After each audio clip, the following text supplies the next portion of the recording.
애니메이션과 필름 아방가르드 마지막 프로그램입니다. 지난 12월 초부터 시작된 프로그램이 지금 새해를 맞아서도 계속 이어지고 있는데요. 오늘 마지막 자리는 요한나 라이코프스카 작가님이 제작하신 해오라기라는 영화를 저희가 보고 그다음에 작가님과 함께 아티스트 토크를 나눌 예정인데요. 또 저희가 지금 오늘 다른 곳에 계신 협업자인 로베르트와도 함께 연결을 할 예정이기 때문에 이렇게 온라인으로 연결한 점 양해해 주시면 좋겠습니다.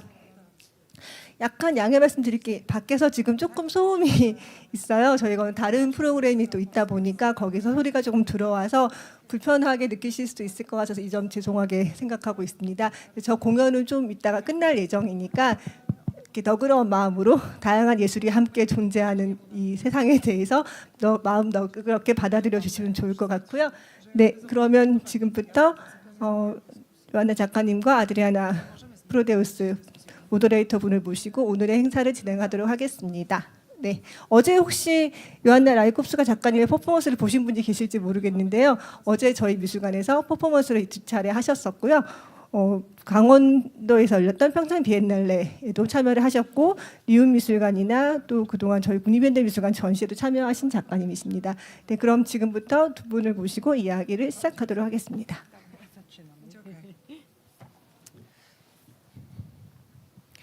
Dobry wieczór Państwu. 여러분 안녕하십니까?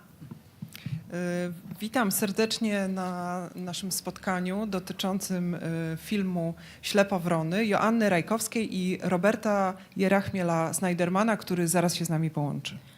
오늘 이 상영회에서는 요한나 라이코프스카와 로베르트 예라흐미엘 스니데르만 씨의 해오라기라는 영화를 보면서 같이 이야기를 나누도록 하겠습니다. Tutaj obok mnie siedzi Jiwon Lee, która będzie tłumaczyć spotkanie. 네, 오늘 통역을 맡은 이지원입니다. Ja nazywam się Adriana Prodeus i mam wielki zaszczyt uczestniczyć w tej rozmowie, w której mam nadzieję, że zbliżymy się wspólnie do wielości znaczeń tego filmu, który finalnie obejrzymy. 오늘 이 상영회를 진행하게 된 아드리아나 프로데우스인데요. 오늘 저희가 이 영화를 통해서 그리고 이야기를 통해서 이 이야기가 가지고 있는 여러 가지의 의미를 그 겹을 함께 뚫고 이해하기를 바랍니다. Może powinnam powiedzieć, że ten film powstał w różnych fazach. Będziemy opowiadać o procesie długim do niego prowadzącym, ale pierwotnie można go było, jeśli się nie mylę, zobaczyć na Steirischer Herbst Festiwalu Sztuki Współczesnej w Gracu w Austrii.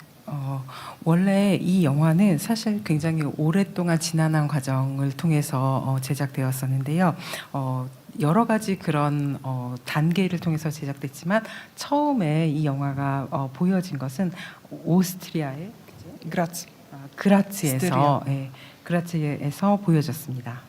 To jest taki bardzo szczególny festiwal, powstały w 1968 roku, związany głównie ze sztukami performatywnymi i do dziś podejmujący różne bardzo trudne tematy polityczne i społeczne. 이 스트라이her 헤rbst라는 이 그라츠의 오스트리아 페스티벌은 1968년에 만들어져서 이 페스티벌에서는 굉장히 많은 퍼포먼스를 하는데요.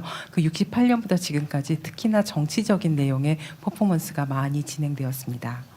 Ale zanim opowiemy o tym, jak doszło do powstania tego filmu, może spróbujemy się połączyć z współautorem filmu, współreżyserem i scenarzystą Robertem Yerachmielem Snidermanem. Także sprawdzimy, czy on nas słyszy.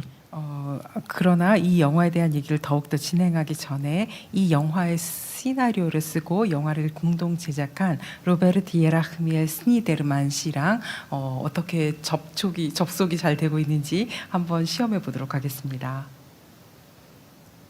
Artysta jest w tej chwili w innej strefie czasowej, jest w Stanach Zjednoczonych, gdzie mieszka, ale obiecał się z nami połączyć na Zoomie.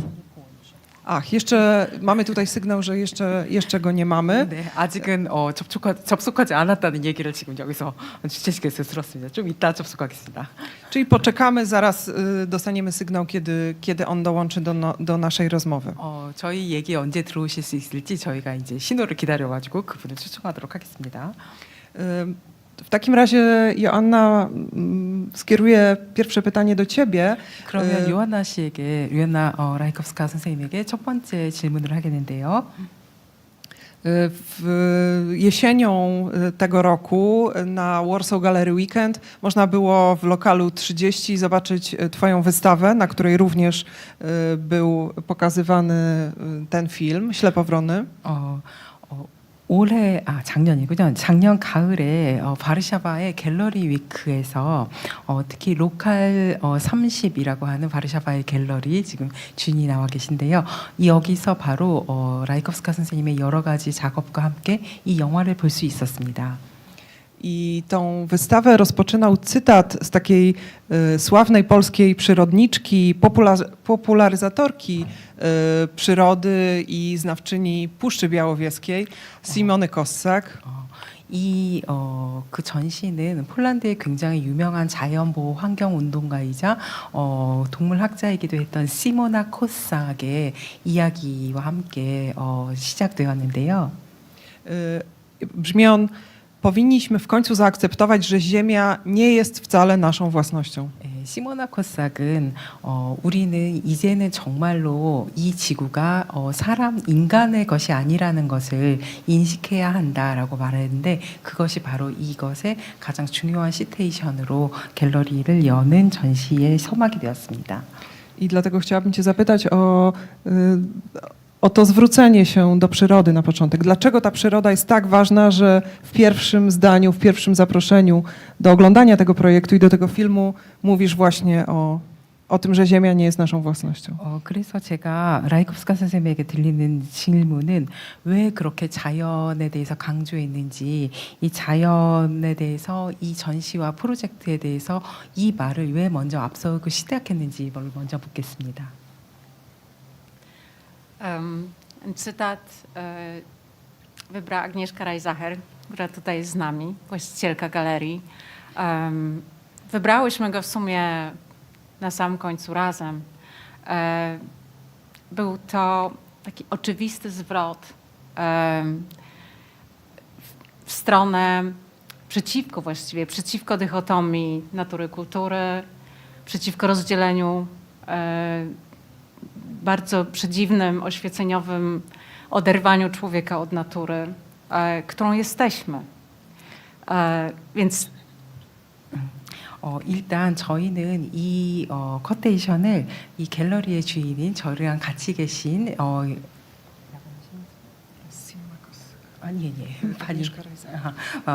아그니에시카 라이자카 선생님이랑 같이 이 말을 골랐는데요. 이 말을 골랐을 때 저희가 생각했던 것은 그 굉장히 이분법적으로 나뉘어진 인간과 그 다음에 비인간의 경계, 그리고 계몽주의적으로 인간을 거기서 굉장히 자연에서 멀리 떨어지게 하는 그런 생각에 반대하는 마음으로 일단 이 이야기를 고르게 되었습니다. w pewnym sensie jest oczywiste, że żyjemy na końcu czasów. W tym sensie, że nie tylko rytuały tracą moc, takie rytuały dotyczące najważniejszych obszarów życia, ale nowoczesność się kończy. 저희가 어떤 근대의 끝을 살고 있다는 사실은 사실 굉장히 명백합니다. 그런 근대의 끝에서 지금까지 가지고 있었던 여러 가지 의식은 그 의미와 힘을 잃게 되는 바로 그런 시간입니다. I jednym z takich znaków końca, ten film jest o końcu czasów, o końcu mocy rytuałów, ale jest też o takim wchodzeniu w nieznane. Simona Kossak doskonale zdawała sobie z tego sprawę już 50 lat temu. 저희가 사실 그런 어떤 시간의 끝을 살고 있다는 사실, 좀 전에 말한 것처럼 그런 의식이 힘을 잃는 시기에 살고 있다는 사실은 굉장히 명백하고, 제가 오늘 만든 오늘 같이 보실 그 영화 자체가 바로 그런 마지막에 대한 어떤 끝에 대한 영화라는 것을 여러분도 알게 되실 텐데요. 끝 뿐만 아니라 저희가 알고 있지 않은 어떤 미지의 것으로 새로 들어가는 바로 그런 것, 이런 것에 대해서 시모나 코삭은, 그러니까 폴란드의 자연보호주의자였던 시모나 코삭은 이미 50년 전에 잘 알고 있었습니다. Jest jeszcze jeden ważny aspekt wyboru tej właśnie filozofii natury. Ten film jest bardzo wschodni, jest wschodnioeuropejski, tak. Mogłyśmy wybrać Davida Attenborough i go cytować, ale zdecydowałyśmy się na Simonę Kossak, dlatego że ten film jest bardzo lokalną produkcją w każdym sensie. 저희가 바로 이 자연의 철학자라고 할 수 있는 폴란드의 시모나 코삭의 말을 골랐던 이유 중에 하나는 이 영화가 굉장히 동쪽, 그러니까 폴란드에서도 동쪽 지방의 끝인 동쪽 유럽의 끝에 그 지역성을 가지고 있는 영화였고, 거기서 활동했던 이 시모나 코삭을, 물론 저희가 데이비드 아텐보로경 같은 사람의 말을 인용할 수도 있었겠죠. 하지만 저희는 시모나 코삭을 골랐습니다. No, David Attenborough kręcił jeden ze swoich filmów w Polsce na Podkarpaciu, więc też można by go było przygarnąć. 데이비드 아텐보로경도 폴란드의 카르파체 지방에서 자연보호 영화를 찍은 걸로 알고 있는데, 그러면 그분의 말을 골랐어도 사실 됐었겠네요. Ale mówiąc poważnie, myślę, że Simona Kossak funkcjonuje w Polsce no, jako taki jedyny też kobiecy autorytet w dziedzinie badania natury, przyglądania się naturze, więc dla polskiego odbiorcy ten kontekst jest bardzo wyraźny, że wybrałaś nie tylko polską badaczkę przyrody, ale właśnie również kobietę. 특히나 폴란드에서는 사실 시모나 코삭이라는 그런 분이 자연에 대해서 굉장한 권위를 가지고 있는 그런 목소리, 근데 그런 과학자로서 여성 과학자, 그러니까 여성이라는 사실이 되게 중요한데요. 연구자일 뿐만 아니라 자연을 관찰하는 여성을 골랐다는 것이 폴란드의 관객들에게 굉장히 중요한 사실이라고 생각합니다. Bohaterami tego filmu są ludzie, ale są także zwierzęta. I w tych rolach oglądamy wykonane przez ciebie i zespół, który zatrudniłaś, niesamowite lalki. Mówisz o tym, że ta produkcja jest bardzo lokalna. Czy możesz wyjaśnić więcej, co masz dokładnie na myśli? 저희가 이 영화에서는 사람들과 그런 동물들이 나오는데요. 그 동물들과 사람들은 사실 굉장히 특별하게 만들어진 인형, 마리오네트로 구현됩니다. 그것에 대해서 좀 말씀해 드릴 수 있으실까요? Czy ja bym powiedziała, że bohaterami tego filmu są zwierzęta i również ludzie.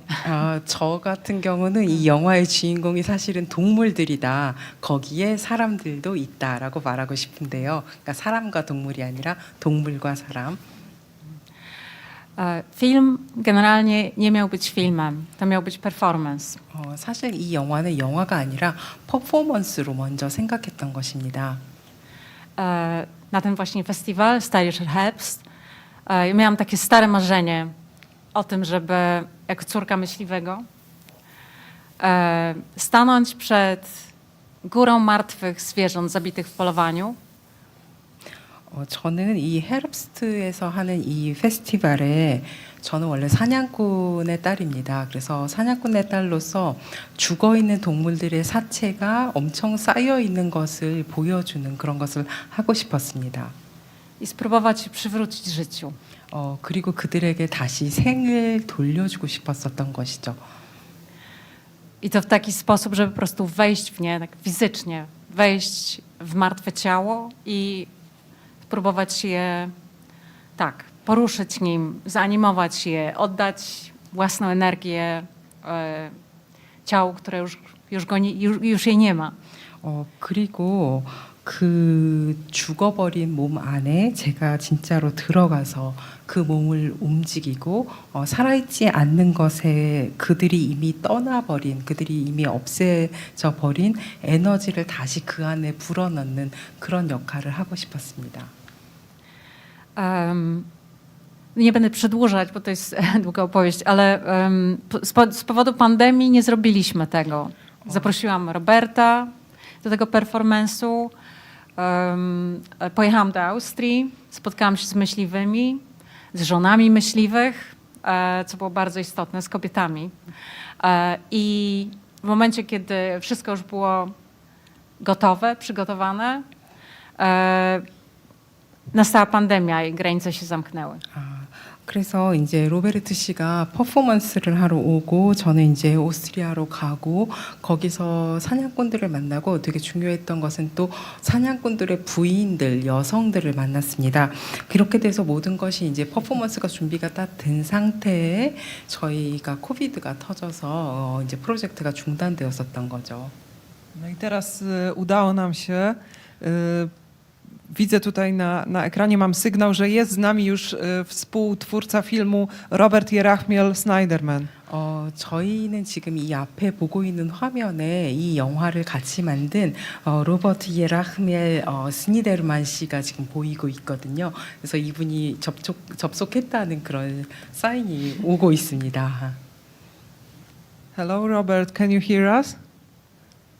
저희 들리시죠? 로버트 씨? Hello, how are you? Hi. Okay, great to see you. Thank We you. were ju- Thanks for having me. Okay. We were just making a short introduction about the origin of your project. So maybe if you could add something for the beginning of our talk, like how two of you have met and what was the origin from your perspective? 예, 저희는 지금까지 이 영화에 대해서 잠깐 설명을 했는데요. 그래서 지금 로버트 씨에게 두 분이 어떻게 만나게 되었는지 요안나 라이코프스카 작가랑 그 다음에 이분이 보는 관점에서 이 영화가 어떻게 처음에 시작됐는지 얘기를 듣겠습니다. Robert, I can translate you in Korea. Okay. Yeah. So I found Joanna's book when I was, how old was I? I don't know, I guess it was about 12 years ago.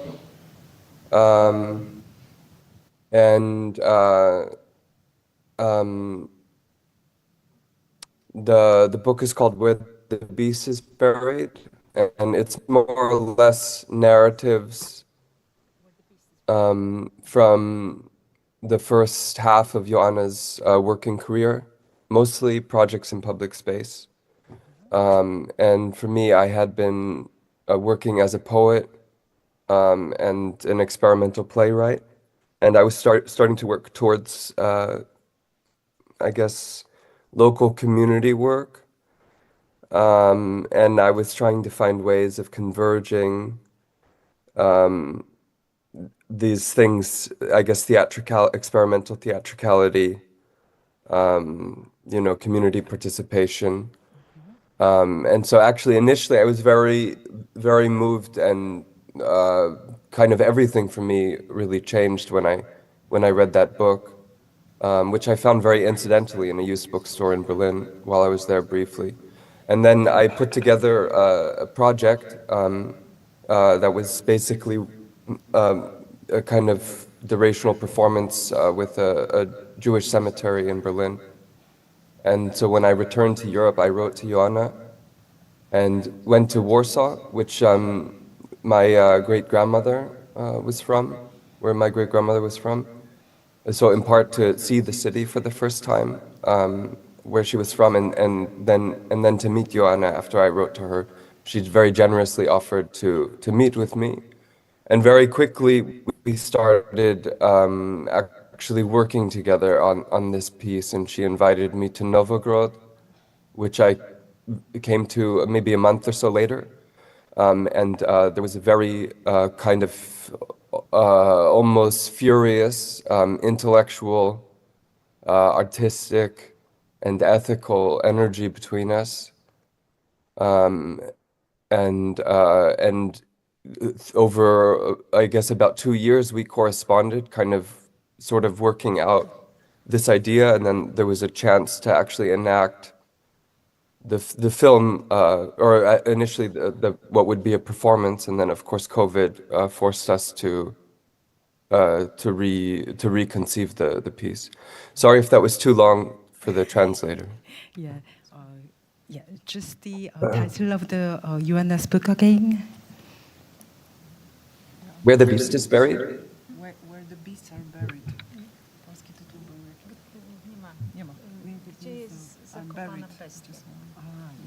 Yes. 네, 예, 정리해서 말씀드리겠습니다. 네, 이분은 원래 로버트는 저는 원래 시인이었고 굉장히 실험적인 플레이라이트를 하는 사람이었는데 로컬 커뮤니티에서 일하면서 뭔가 자신의 작업을 조금 더 그 실험적인 영화 작업으로 하고 싶었던 그런 찰나에 이분이 베를린에서 요하나 라이코프스카 선생님의 책을 한 권 발견하게 되는데요. 그 책을 보고 이분이 굉장히 그 책이 자기를 엄청나게 많이 변화시켰고 그 책을 베를린에서 발견한 건 상당히 우연적인 일이었는데 그 책을 발견하게 되어서 이분이 이제 다시 베를린으로 돌아와서 그런 유대인 묘지에서 이런 활동을 하다가 이분에게 이제 이분에게 다시 편지를 써가지고 이분이 이제 연결이 됐는데 이분이 원래 로버트 씨 같은 경우는 증조 할머니가 바르샤바에서 오셨는데 바르샤바에는 한 번도 가보지 못했는데 그러고 나서 이제 편지를 쓰고 나서 바르샤바에 처음 가게 돼서 그 다음에 요한나 선생님이 다시 노보그루드로 이 사람 계시는 노보그루드라는 도시로 이분을 초청했는데 여기서 요한나를 만난 것이 굉장히 거칠면서도 굉장히 지적으로 이렇게 자극이 되고 너무나 그런 윤리적으로나 자신의 생각을 변화시키는 그런 엄청난 에너지가 흐르는 그런 두 분의 만남이 있어서 그래서 2년 동안에 이분들이 서신 교환을 하다가 이런 영화를 만들기로 하고 그 후에 코비드가 터져가지고 그 퍼포먼스를 이제 못하고 영화로 만들었다 이런 얘기를 하셨습니다. So maybe we could describe the beginning of the film and how you two met, like your families, the beginnings of your history met somewhere in the deep past. What was the beginning of the story in the film for both of you? 그러면 그 두 분이 다 원래의 그 과거의 가족의 경험에 아주 굉장히 깊은 곳에서 이제 만나게 되는 그런 영화이고 그런 거를 하게 되는데요. 그 만남의 시작은 어떻게 됐는지 들어보도록 하겠습니다. I mean, I was aware that the performance is too tangible to be for me to be able to tell the same story, to do the same ritual using the marionettes. I was absolutely sure that we have to, in a sense, wake up human empathy first. And this is why I asked Robert to actually come up with to trace the family story and find the hot points, which could, and I did the same, and thus, and using the idea of like endless repetitions, use the tropes later on in the actual ritual. Yeah. 저 같은 경우는 되게 퍼포먼스라는 게 되게 만질 수 있는 것이라고 생각하고 그것이 같은 의식을 통해서 같은 이야기를 계속하는 그런 지점이 있었는데요. 그러나 저는 로버트에게 뭔가 인간 사이에 그런 공감을 일으킬 수 있는 그런 것들을 일깨워 달라고 이제 부탁을 하고 그렇게 돼서 로버트가 자기의 그런 가족사의 어떤 지점을 발견해서 저와 같이 그 얘기를 할 수 있는 부분을 부탁드렸습니다. So we did that. basically. 저희가 했던 거는 바로 그런 작업이었죠. Yeah. We have Sarah Batmoshe, we have Zelig from Robert's side, and we have Jidek, my father, and his mother on my side. And these two lines kind of intertwine. 그래서 저희는 양쪽 그 가게의 그 여러분들, 제가 이름을 기억하지 못하겠는데요. What's the name again? Sarah Batmoshe is Zelig. 사라 바트모셰 그리고 젤릭이라는 이라는 나오는 이제 인물들입니다. 그 인물들과 그 다음에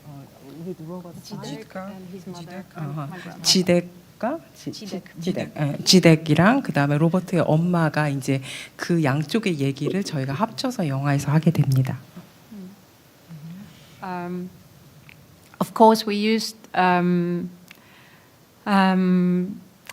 kind of I don't know how to put it in words. Maybe Robert, you could be helpful. But in a way, the situations that we decided to portray in the films kind of lead to this moment when we actually do the performance and then repeat the same same kind of little rituals, little transitions. Like, for example, I'm washing the body of my neighbor, Zbyszek, who is also one of the protagonists. And then we together wash animals' bodies.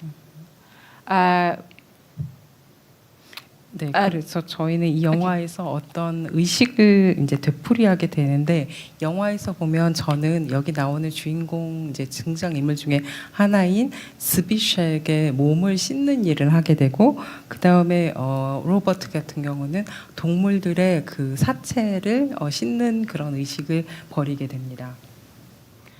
I don't know. Would you like to add anything to this? There's also, I mean. Go on. Oh, go ahead, Joanna. I can follow you. All right.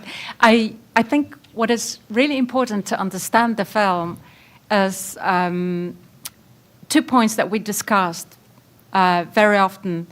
One is the figure of my father, who, from someone who was hunted, became a hunter. And this was, as I remember, for you, the kind of an axis of the film.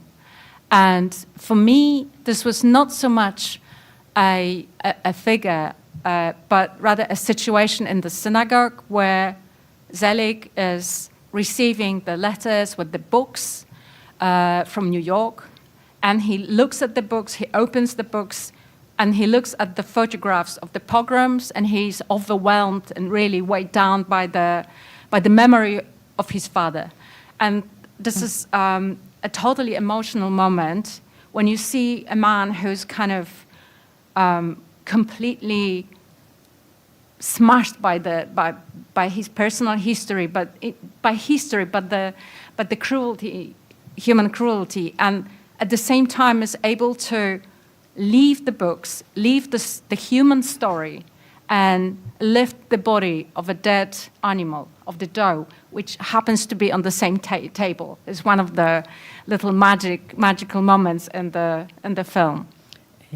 여기 영화에서 이제 중요한 부분이 두 부분이 나오는데, 특히나 그 로버트 선생님이 되게 중요하게 여겼던 그런 부분은 자기의 아빠라는 그런 인물이 원래 나치들에게 그렇게 사냥을 당하는 그런 희생자였다가 동물을 사냥하는 그런 사람이 되는 것이 이 영화의 안으로 들어가는 되게 깊은 그런 것을 제공했다고 생각하는데요.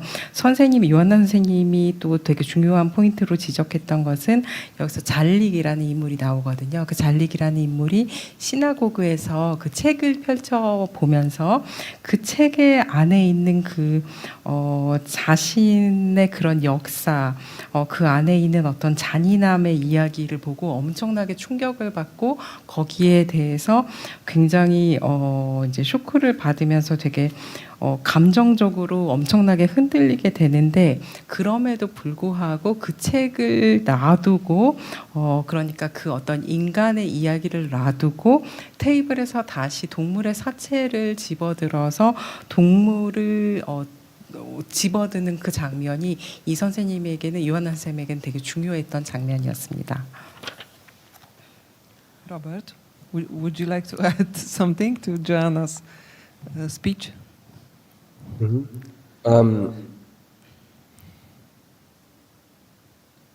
I think maybe what I would say is that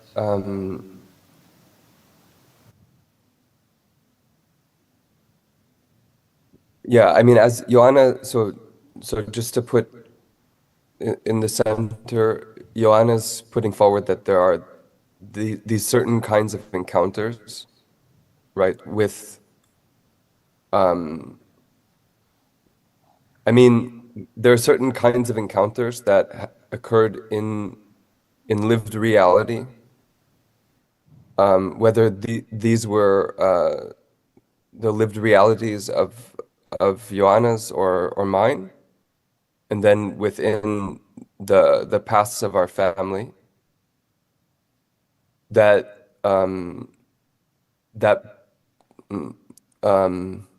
then are kind of almost projected like a certain kind of in a prophetic sense, I guess you could say, like as in prophecy, upon this relationship with the non-human. And this takes place facing the future, and it takes place actually also in a kind of retroactive power as well. So into the facing and changing the past. And I think that the question of you could say that the prophetic question, or the question, or the crisis that propels the need for a kind of prophecy, where the past is changed, where the future is faced, I guess, is this, I guess you could say, the fact of the non-human, the gaze of the non-human, so that suddenly in the swamp there are these night herons. Suddenly, instead of a book, my great-grandfather is carrying a dead deer, you know. So I guess that's kind of what I would say, that there's this, sorry, I don't want to give the translator too much. I'll pause there. 그런 중요한 만남들이 우리가 살고 있는, 그러니까 요한나 선생님이나 아니면 이 로버트 선생님의 실생활에서 이제 일어나게 되는데요. 그 중요한 만남들은 그들이 가지고 있는 그 과거의 그 가정의 그 가족들의 그 과거에 대한 그런 것들인데, 그런 것들이 어떤 예언자적인 그런 것들을 이 영화에 투사해낸다고 말할 수 있겠습니다. 그것은 또한 비인간적인 존재와의 관계라고 말할 수 있고요. 그런 것들이 바로 우리의 미래를 직면하면서, 그 직면하는 점이 어떤 의식의 행위로 나타나게 됩니다. 그리고 그 직면이 바로 과거를 맞닥뜨리면서도 그 과거를 변화시키는 거죠.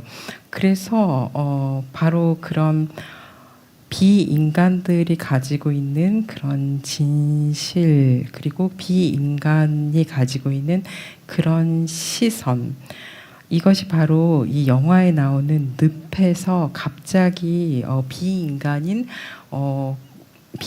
해오라기가 나오는 그 지점이 바로 여기서 이 주인공이 아버지의 그러니까 시나고그에서 책 대신에 그 비인간인 그 해오라기가 그 시선을 대신하는 그런 장면인데, 영화를 보시면 이해가 가실 거라고 생각합니다.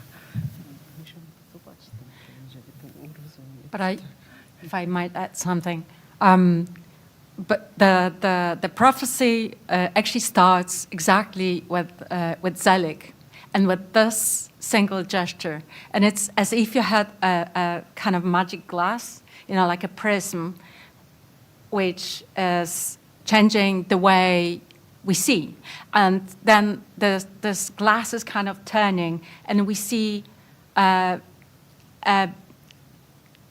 series of situations which kind of change the kind of space-time. And we know, but at this point when he lifts the dead body, which is bleeding, we know that this film is not really only and exclusively based on the historical facts or the stories of the families, that actually there's something introduced at that point that really makes it, I mean, kind of transcends the reality. And I think that this is the moment. For me, this was always the most magical and most important moment where literally the text, the book, is kind of left behind in order to, to have blood in your hands, in a sense, to just dwell into reality, materiality of the suffering. 네, 그래서 이 영화에 나오는 어떤 예언이라는 것은 이 잘릭이라는 이제 주인공이 하는 그 행위와 함께 시작이 되는데요. 이분이 어떤 프리즘을 우리에게 제시해서 그것을 통해서 저희가 새롭게 이런 것을 보게 되는데, 영화에서 그 책을 버려놓고 동물의 사체를 책상 위로 올리는 그 장면이, 그러니까 굉장히 그 책을 버리는 게 굉장히 중요한데, 이런 종류의 그런 의식이 우리의 그런 갑자기 굉장히 마법적이고 굉장히 중요하게 우리가 살고 있는 그 현실을 완전히 변화시키고, 그러므로 이 영화는 어떤 역사적 사실이라든지 가족의 과거에 대한 영화가 아니라 그런 어떤 사실을 바꾸는, 그 사실을 진짜로 바꿔주는 그런 이야기를, 그러니까 우리가 살고 있는 시간과 공간을 완전히 변형하는 그런 어떤 모멘텀에 대한 그런 영화라고 말할 수 있겠습니다. Joanna, you mentioned suffering. 그리고 그리고 고통에 대해서 Both 진짜 피. human and animal suffering. But in your film, Night Herons, you don't mention the term Holocaust. It doesn't appear in the dialogue. Why you decided to only have it as a context, not to name it in your screenplay?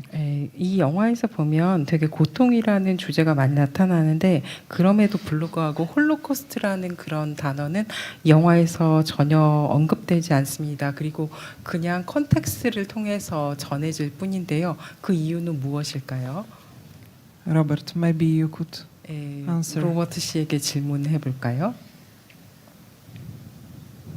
It's a good question.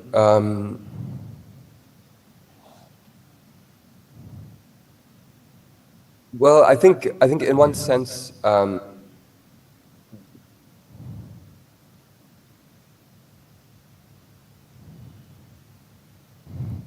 mean, often I think that the anti-Jewish violence or the ethnic cleansing of Jews in Europe is erroneously understood as having taken place merely under the Nazi project over the course of a couple of years, following these various occupations, such as the occupation of Poland. But in fact, there's a longer continuum of violence, which of course is very long. But in terms of modern history, I mean, and the experience of my family, which is where the film begins. We're speaking of a period that's more, towards the end of the 19th century, so roughly 1881, until 1945. But even after 1945, there were, of course, also pogroms. For instance, in Poland, the intentional, the making it intentionally difficult or impossible for survivors to be openly Jewish, or to return at all. So there are cities. Robert, sorry, can I translate a little bit? Yeah. Yeah, of course. Yeah. Sorry. Yeah. 네. 네. 인종 청소라고 하거나 이런 박해는 사실은 저희는 나치 치하에서 발생했다고 생각하는 일이 되게 많은데요. 특히 폴란드 같은 경우는 나치 점령 시기에 일어났던 일들을 주로 하고 있지만 사실은 이것은 훨씬 더 오랜 역사를 가진 일이고 아주 오랫동안 지속된 폭력의 연장입니다. 그러나 저희의 그 근현대사에서 봤을 때 그리고 이 영화에서 다뤄지고 있는 그 가족사의 그런 경험으로 봤을 때 사실 이 영화에서 나오는 부분은 19세기의 말인 1881년부터 1945년까지의 그 얘기가 많고 그 다음에 폴란드가 공산화되었던 1945년 이후에도 사실 국가적으로 아예 프로그램적으로 폴란드에서 살고 있는 유대인들을 탄압하는 일들이 계속 지속되었습니다. And then if I could just say just a few more things to follow this. So I think if I think about the moment in which we were working on this film, I mean there were multiple violences that we were considering, and if I can remember, and maybe Joanna goes into more detail or says something else, but I think that this was also a time of great the mass destruction of trees in Poland, of millions of trees, and so there, and I think one of the extended dialogues that Joanna and I have had is around the entwinement of ecological destruction and the destruction of culture, which includes the destruction of peoples, whether it means that populations are ethnically cleansed or torn apart into distinct and competing sectarian states, or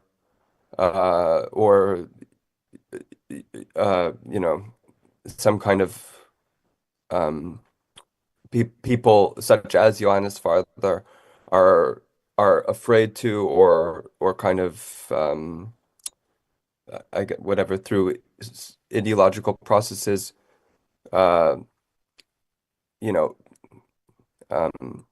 self-erasing. So in his case, unable to say that he comes from a Jewish family, and lives actually, as an open, anti-Jewish, with anti-Jewish sentiments, just as an example. So I think in the film, we've been talking about the politics of empathy and these acts of empathy that then proceed into the past and the future through the non-human. But one of the core questions that led to lots of different kinds of research and many of the tiny kind of details, sonic, visual, performative, and historically referenced in the film, are this attempt to try to understand the way in which these kinds of destructions are tangled up. And so even in our research, the history of a single plant, like plantain or something, that this bears these kinds of both violences against humans and non-humans. And so I think to limit it through language to, the word Holocaust was antithetical actually to what we were trying to do, because we're talking about much wider and vaster timescales of destruction, which includes, what we face in the present.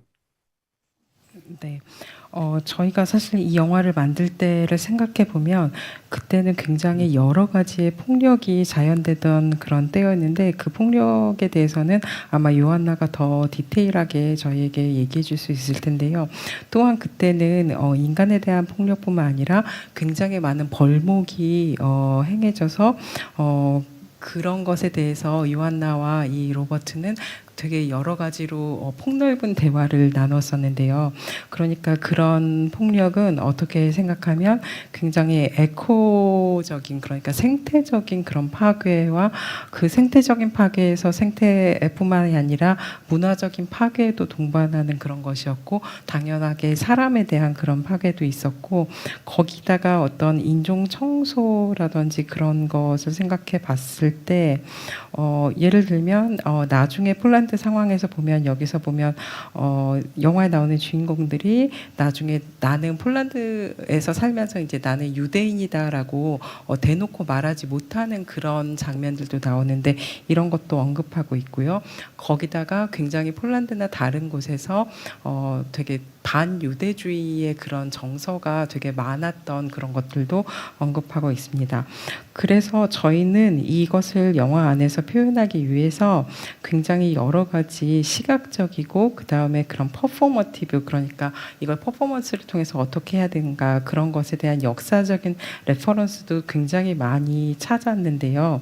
그것에 대해서, 그러니까 파괴라는 것이 어떻게 진행됐는지, 그 파괴가 사람들뿐만 아니라 비인간, 그러니까 넌 휴먼에 대한 그런 파괴가 어떻게 진행되는지에 대해서 그러니까 처음에 저희가 얘기한 그 홀로코스트 같은 그런 부분이 아니라 훨씬 더 폭넓고 훨씬 더 범위가 많은 종류의 파괴에 대해서 이야기를 하면서 이 작품을 만들었던 것입니다. In the end, we didn't feel any need to use this word.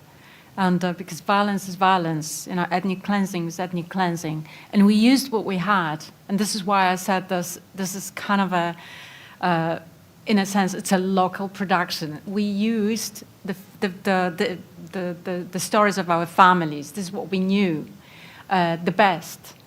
We couldn't escape the trauma of the families, but even using the word Holocaust would completely kill the film, I would say, and redirect the attention, the gravity from what we actually wanted to say, and then we would have the whole discussion, which I had many times, completely unnecessary discussion. How dare you, comparing the Holocaust, the unique and incomparable event in the human history, to suffering of animals, of non-humans. And this film is not about it. 저희가 이 영화에 대해서 계속 이것이 로컬 프로덕션이라고 강조하는 이유는, 사실은 우리는 우리의 가족의 트라우마에서부터 도망칠 수가 없고, 그리고 우리가 가장 잘 아는 내용으로 이런 내용을 만들어 그 바이올런스의 그 폭력에 대한 얘기를 만들어내야 되는데, 저희가 만약에 이 영화를 만들면서 홀로코스트라는 말을 썼으면 그것 전체가 정말 이 영화를 망치지 않았을까. 그러면서 이 영화에서 우리가 정말로 말하고 싶어하는 부분에 그 초점을 완전히 다른 곳으로 돌리는 결과가 되지 않았을까. 그러면서 사실은 굉장히 말도 안 되고 아무 필요도 없는, 어떻게 인류 역사상에서 너무나 특별하고 하나밖에 없는 그런 사건이었던 홀로코스트를 어떻게 동물에 대한 폭력과 비교할 수 있느냐라는 그런 종류의 그런 의미 없는 논쟁에 휘말리는 것을 저희는 피할 수 있었다, 이렇게 말씀하셨습니다. Could you elaborate on the production of the film in Nowogród, your hometown, Joanna, and reenactment of the real events in the real places with the marionettes, with the masks? with the animals. What was the production like? 예, 그래서 이 프로덕션은 요한나 선생님의 고향인 노브고르드에서 진행되었는데요. 그러면 거기서 실제로 그 마리오네트 인형들을 만들고 걔네들을 어떻게 움직였는지에 대한 실제 얘기를 좀 들어보겠습니다. Not to kill the audience very quickly. It was a kind of a family production. Again, we had the swamp, we had the forest, we had the studio, and it's a low-budget production. We had paper, which was useful if you want to use papier-mâché. We had the seamstress, a woman from the village who did these beautiful costumes. We didn't have to travel. We couldn't anyway because it was the pandemic time. And so everything was done within 100 meters, like literally. We needed the swamp, we would go down the slope to the swamp. We needed the forest was there. And I really wanted to keep it local, done with the community of people who actually knew, at least some of the protagonists, like they knew my father, they knew Zbyszek, who was a local, actually loser, a guy who was always drinking vodka with my father. The seamstress knew how he was dressed. It was extremely important to keep it within the culture. So we didn't have to also use like expensive transport, and we didn't have to, burn fuel to go anywhere. I wanted to keep it kind of low key to, and I wanted all people to be emotionally involved, which I think actually is the charge of the film, this kind of locality. Robert became kind of, despite the fact that he was in the States and we were in Novgorod in Poland, we talked almost every day. So he was, a member of the crew, which was always there to correct if we made any mistakes. My husband, Andrew, was producing the sets. Our friends did the music. We had Ola, who is a singer, white voice singer. Andrew was playing on gęśla, which is a bass mandolin, in the basement. So it's this was kind of joy to use what we had, actually, not to look beyond the culture. 네, 이 영화는 굉장히 어떻게 말하면 패밀리 프로덕션이라고 말할 수 있을 텐데요.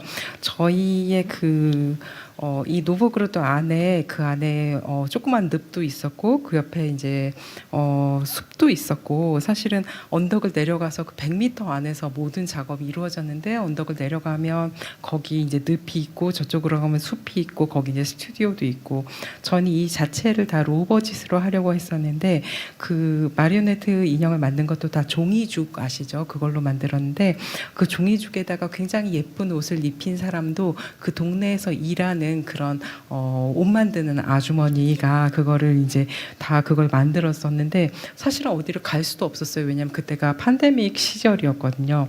그래서 저희는 이 동네에서 이 일을 하면서 이걸 만들고 참여하는 모든 크루가 여기 나오는 사람들이 실제로 알고 있는 사람들이길 바랬는데, 예를 들면 저희 아빠도 알았고, 여기서 약간 루저고 맨날 보드카 마시다가 죽을 병에 걸린 스비셰 같은 사람의 그 사람이 어떻게 하고 다녔는지 저희 그 커스튬 만드는 재단사가 다 알고 있었거든요. 제가 그런 식으로 이 일을 진행하고 싶어서, 이것이 그러니까 여기서도 무슨 이런 매일매일 저희가 그런 얘기를 나누면서 로버트 씨도 저희가 크루가 되고 이런 로컬리티를 가지고 영화를 만들면서, 예를 들면 제 남편인 앤드류도 여기서 셋 프로듀서를 만들고, 그 다음에 음악을 했던 올라도 갱실라라는 폴란드 악기를 가지고 지하실에서 직접 연주를 하면서 이런 영화를 만들었는데, 이렇게 우리가 가지고 있는 자원을 활용해서 이런 영화를 만드는 것에 굉장한 기쁨이 있었어요. 그래서 그렇게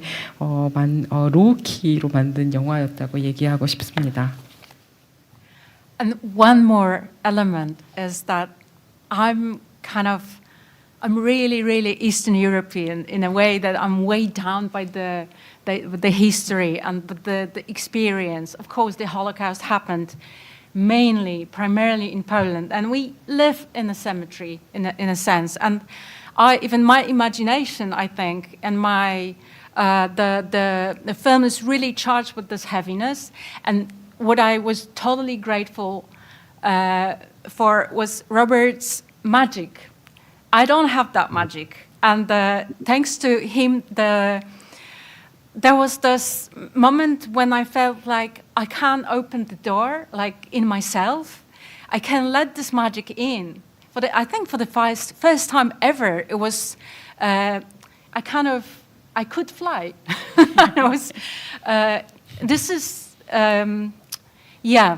I didn't think I would be able to do it myself, to be honest. Like, seriously, I sometimes had to take Robert down because he was flying too much, like going overboard. But there's magical moments which you're going to see in the film.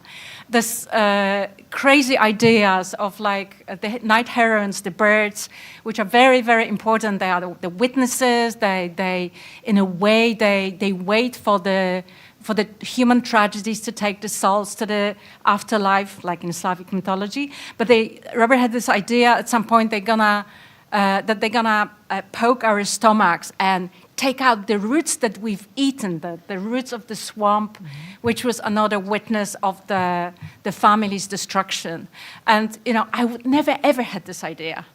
Have this idea. This is just beyond my realm. I'm like really, everything I do is based on something that I had to experience. I had to touch it. Had to live through it. So the moment you introduce things like that, I was like, oh my God, this is like, we can do it actually. Because the marionettes and the fact that we actually were telling people a fairy tale, right? We're creating the story using many literally figures to be able to go through this mud and finally say what we want to say. For me, this was completely, I don't know. It's like injecting extra superpower into my brain. 네. 네, 사실 저 같은 경우는 이제 중요한 얘기를 하자면 저 같은 경우는 정말로 동유럽 사람이거든요. 저에게 진짜 역사라는 거는 진짜 있었던 일이고 경험한 일도 정말 경험한 일이고 그리고 홀로코스트는 사실은 주로 폴란드에서 일어났던 일이고 우리 폴란드인들은 정말 어떻게 말하면 공동묘지에서 살고 있다라고 말할 수도 있겠습니다. 그런데 이 영화는 그렇게 무거운 점만 가지고 있는 영화는 아니고 이 영화에는 분명히 마법적인 요소가 있는데 그 마법적인 요소는 바로 저기 계신 로버트 씨 때문에 저희가 이 영화에 넣을 수 있었던 건데요.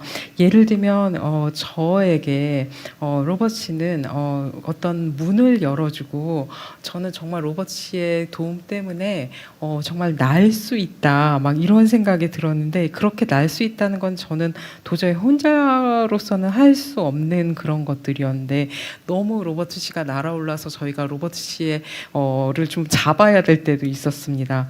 그런 굉장히 마법적인 순간 중에서는 예를 들면 이 영화의 해오라기가 나오는데 그 해오라기는 어떤 역사의 증인이기도 하고 기다림의 상징이기도 하고 그 다음에 내세를 보는 그런 존재인데 여기서 로버트의 제안으로 이 얘기가 해오라기가 저희의 몸 안을 쪼아서 그 몸 속에서 또한 저희가 겪은 일의 증인이기도 한 그 늪에 있었던 뿌리를 뽑아서 먹게 하는 장면이 있는데 이런 것들은 정말 저의 경험으로는 불가능한 얘기였고요.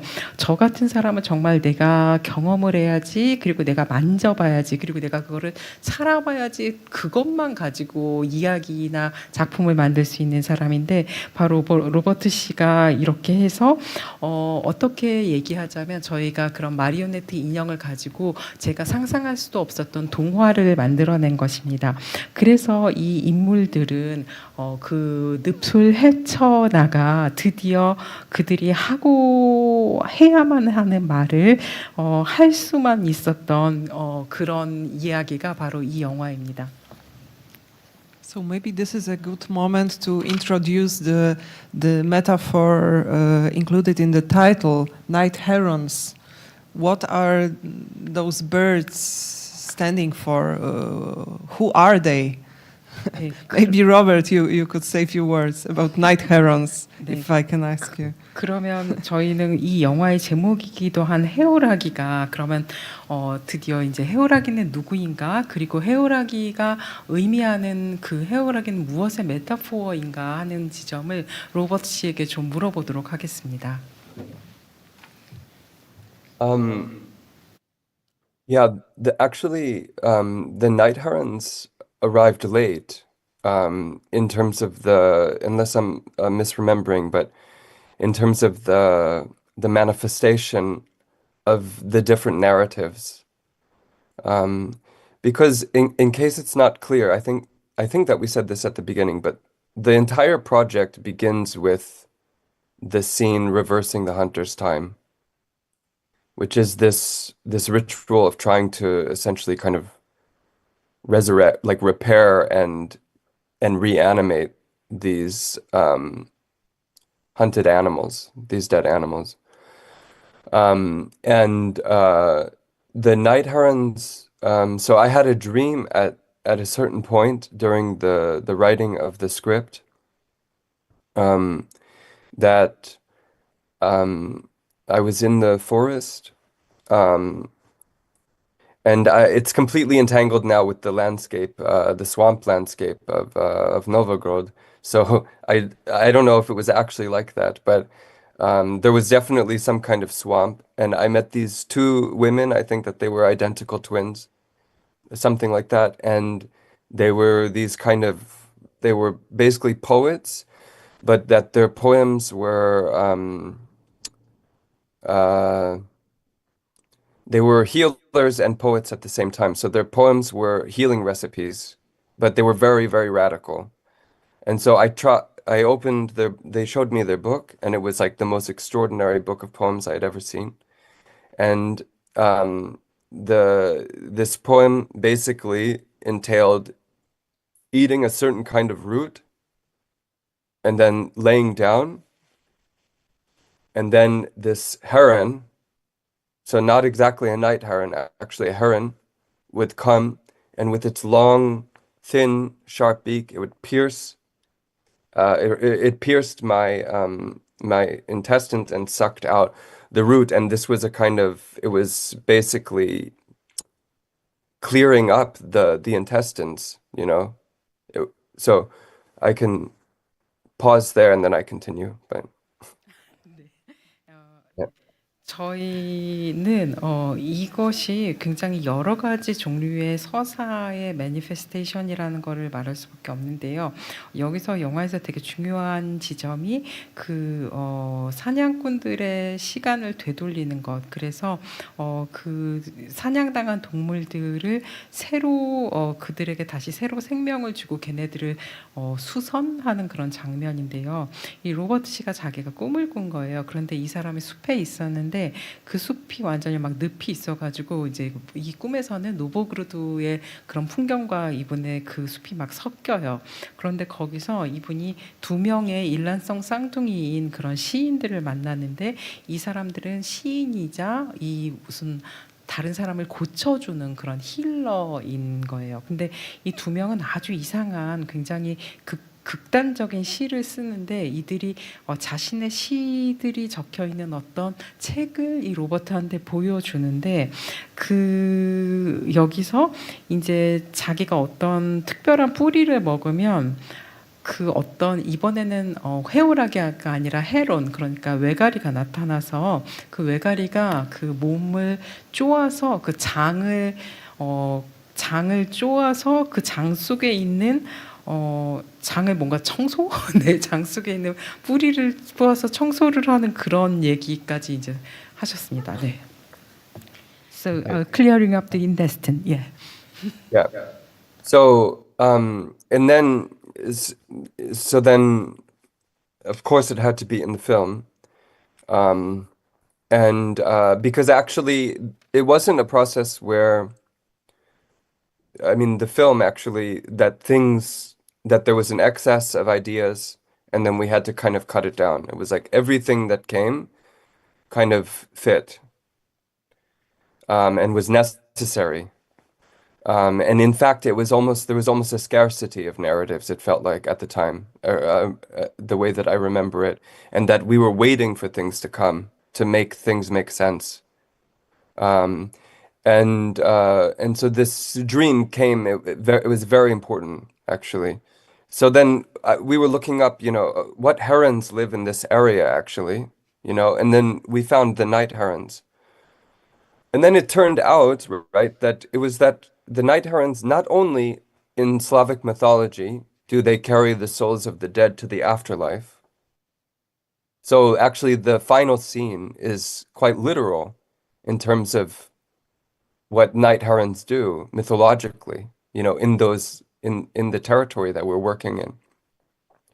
But also they actually became, basically started colonizing Auschwitz, so the region that Auschwitz is in.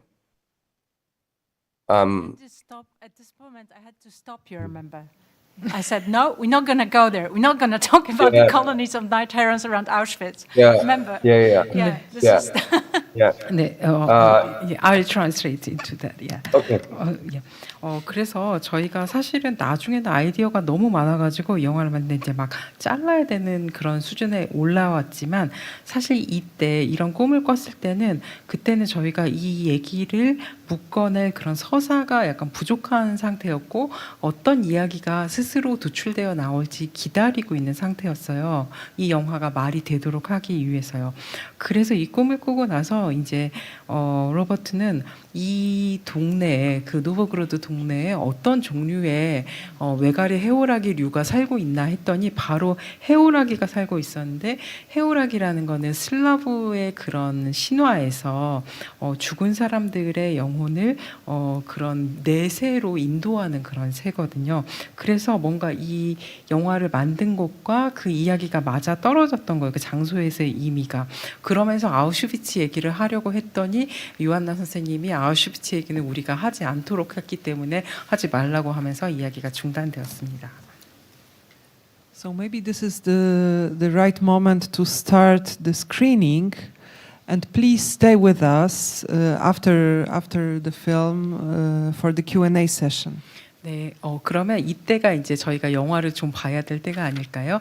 영화를 보신 후에도 저희가 같이 이야기를 나누기 위해 자리에 남아주시길 부탁드립니다.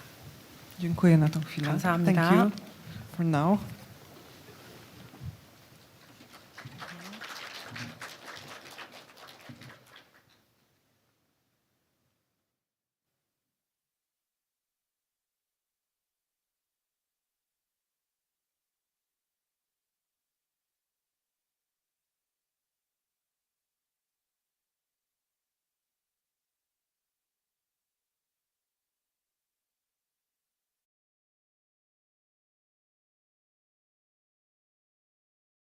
This film is dedicated to all the forest animals.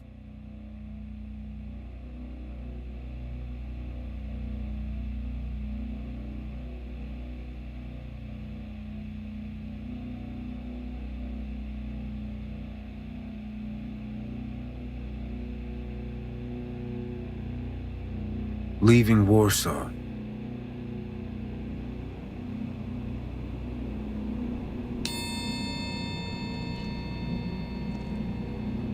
it is 1905. Sarah Batmosha, a young girl, is walking across Poland.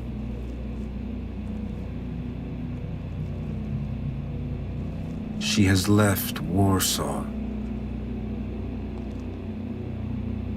She still has far to go to America. She carries garlic to protect her from illness and its demons. In her arms, she carries a dead cockerel.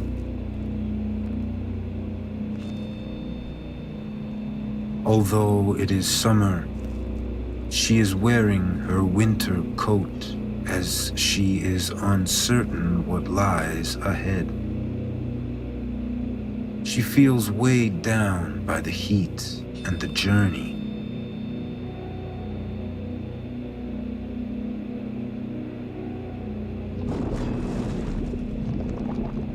Her family does not know where she is going.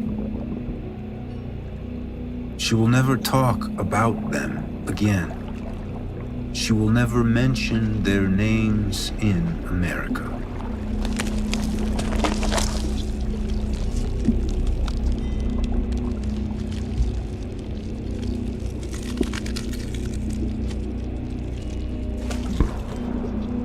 By rending the cockerel over the lake, Sarah tries to redeem the region's soul.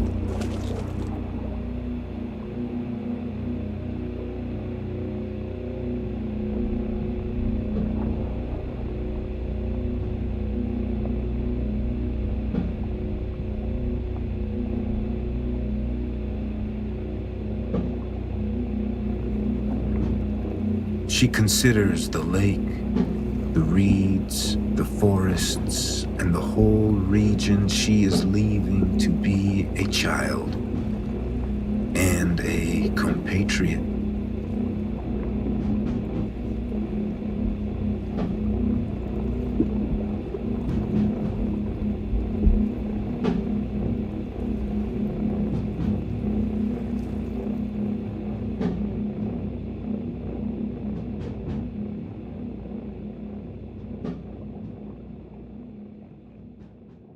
The swamp.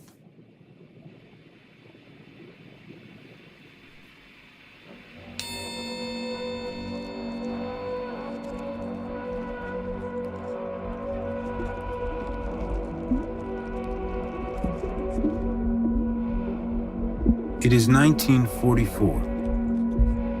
Jidek is 7 years old. He and his mother are hiding in a swamp. They have escaped from the train to Auschwitz. The train derailed.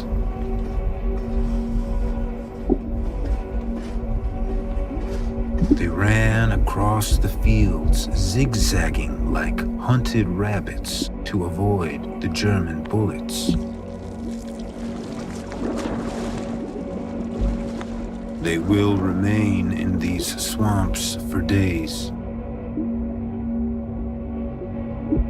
They survive on roots.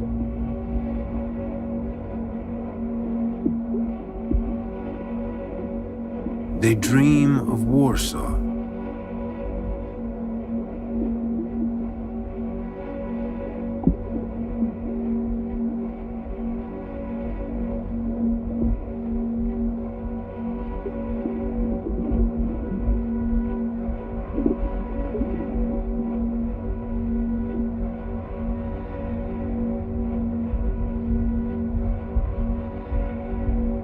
Life slows down.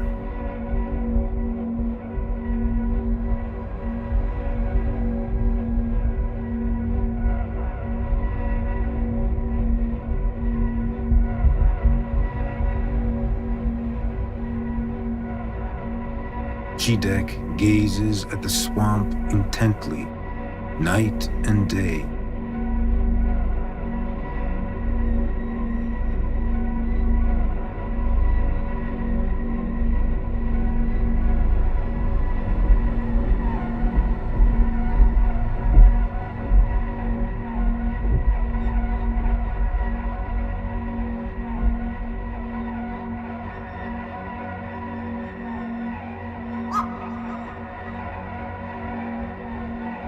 The night herons, who guide human souls to the afterlife, are waiting.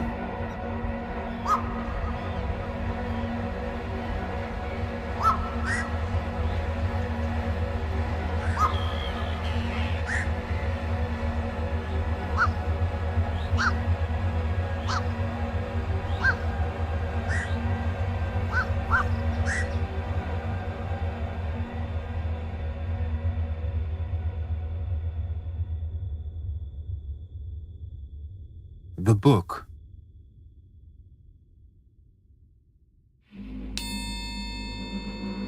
It is 1945 in a small mining town in America. Zelig is last to leave the synagogue. This morning he has brought some books from New York. He feels distant and immeasurably overcome by the memory of his dead father.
Zelig returns to the apartment above his fashionable clothing store. Zelig feels lucky and American, half blessed and half nothing.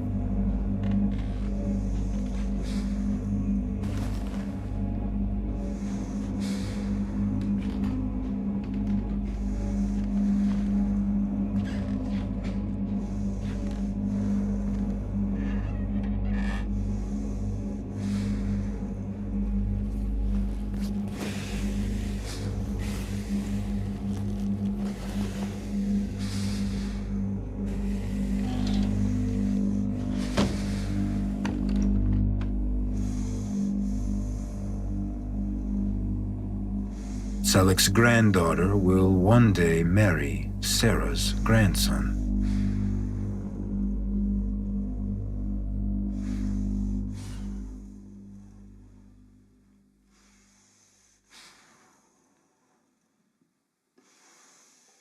Communist apartment.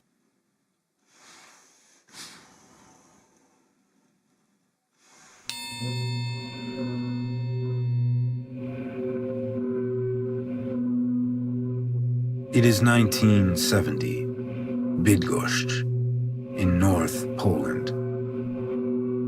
Zidek never returned to Warsaw. Rajka, his 2-year-old daughter, gazes on.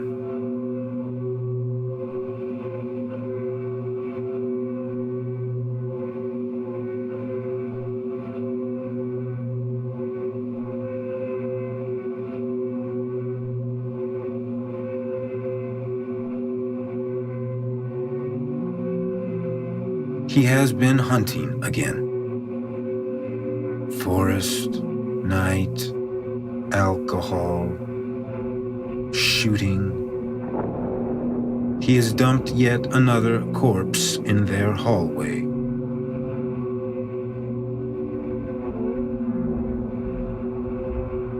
Rajka is desperate to go with her father to see a hunt.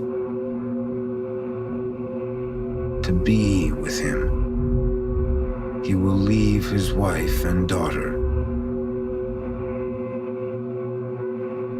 Many years later, after Rajka has rediscovered him, he will desert her once again.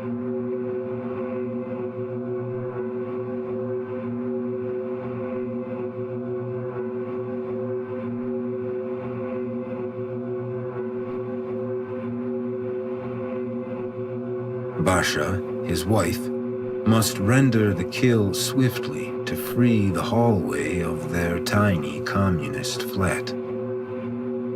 She hates doing it.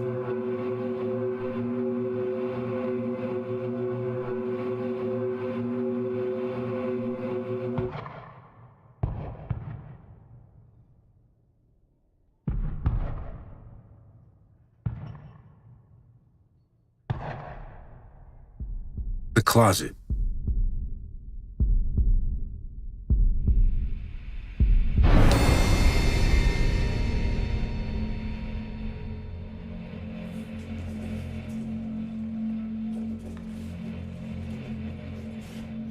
It is 2010.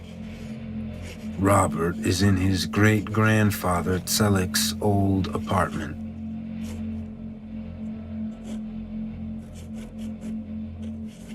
He is in the attic, working on poems. He has come here the previous 2 winters. This will be the last time.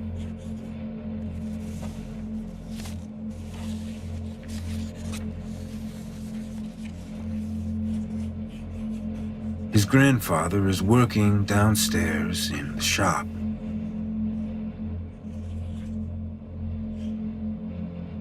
Robert is listening to the walls and the voices, transcribing them again and again.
He wants the apartment to recognize him.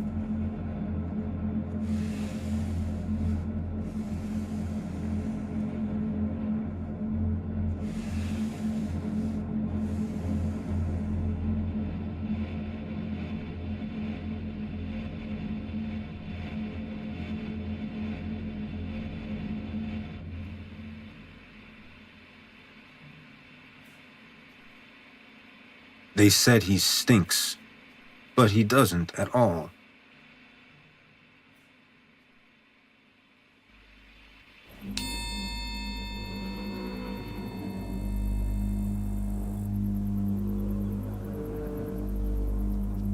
It is 2016, Nowogród, a small village in North Poland, Zbigniew's old hunting ground. Zbyszek was once Zbigniew's hunting guide. They often drank together.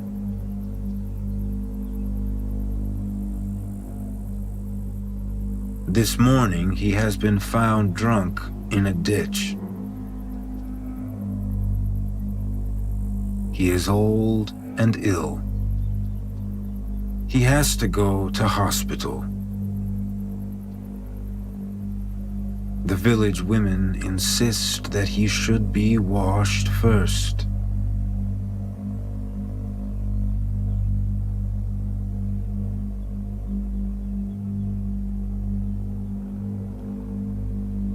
But no one wants to do it.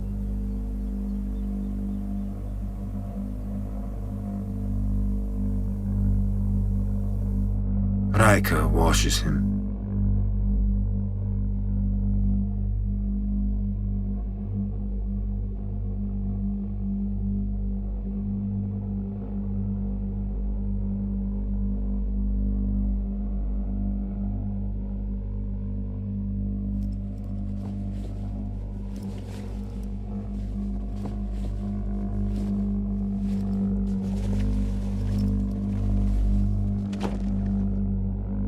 She had bought a house in the village to be near her father.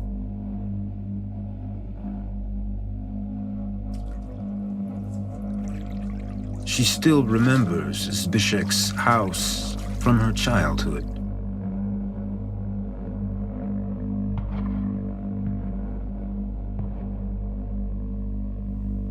The sound of the shots, the shouts, dogs going mad. The smell of blood.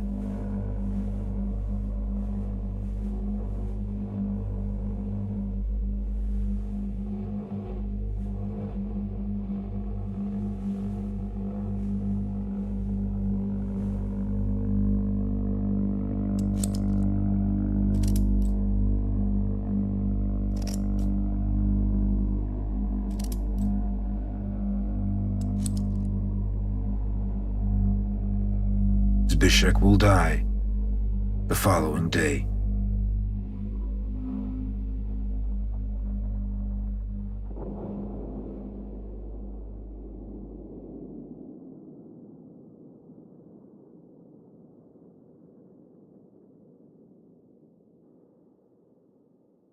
Jidek's bullets.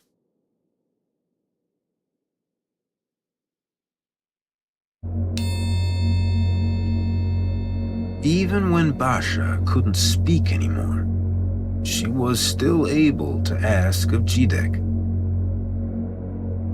A gdzie jest Andrzej? And where is Andrzej? That was his real name. She pronounces it perfectly. Andrzej. She loved him to the end, madly.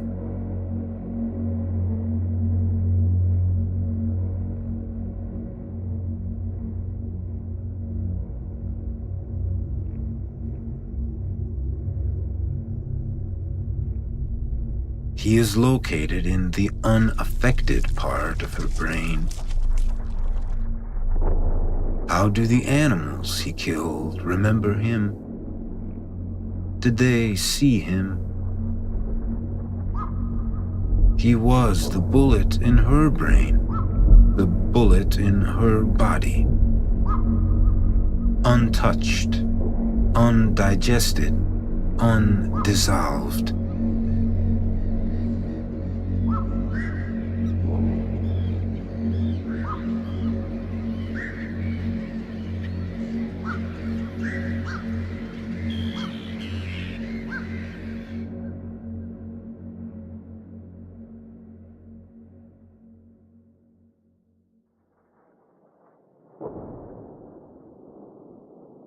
It will kill us all.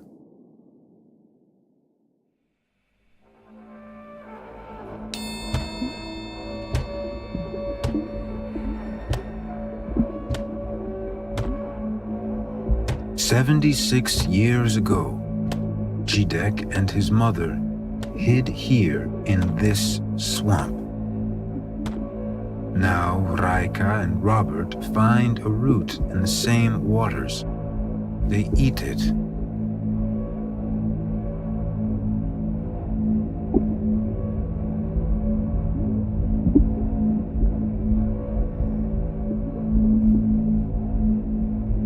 They wait.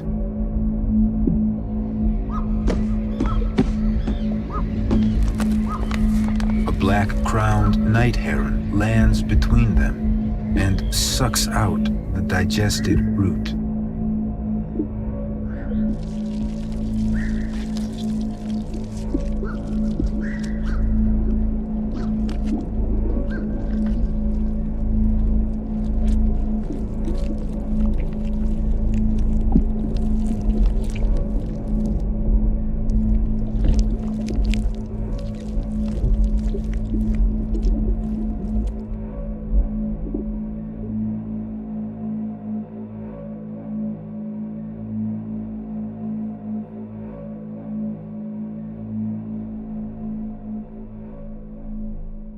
Walking backwards.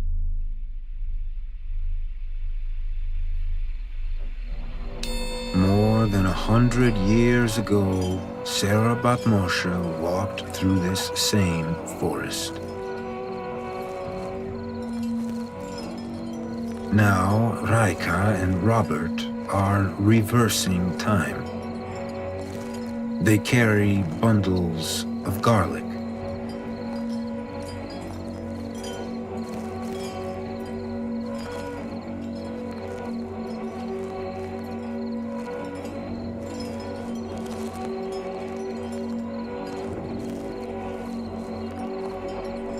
They are calling the demons.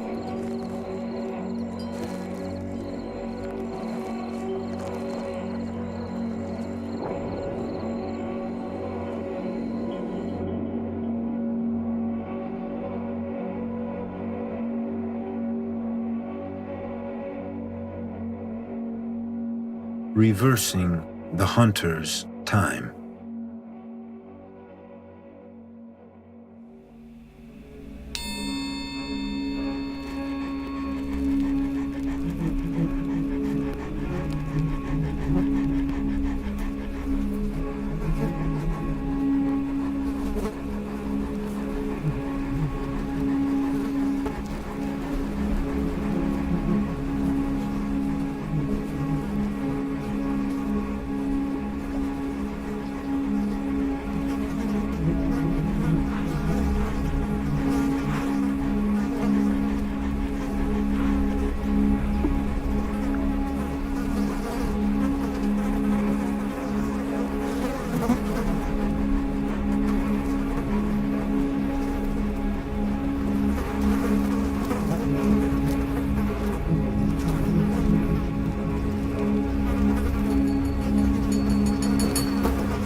Night herons.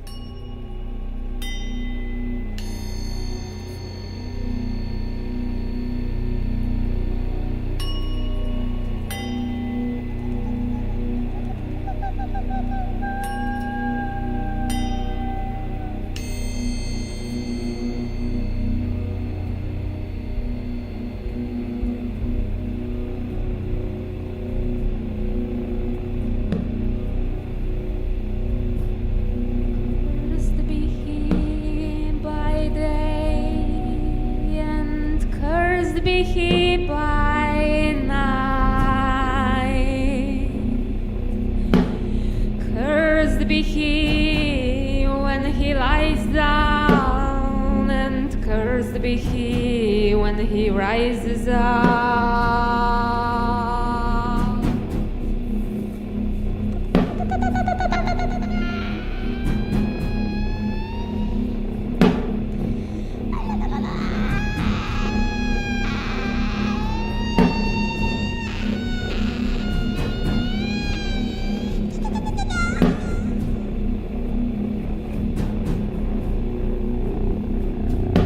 Cursed be he when he goes out, and cursed be he when he comes in. The Lord will not spare him, but the anger of the Lord and his jealousy shall smoke against that man. And all the curses that are written in this book shall lie upon him. And the Lord shall blot out his name from under heaven.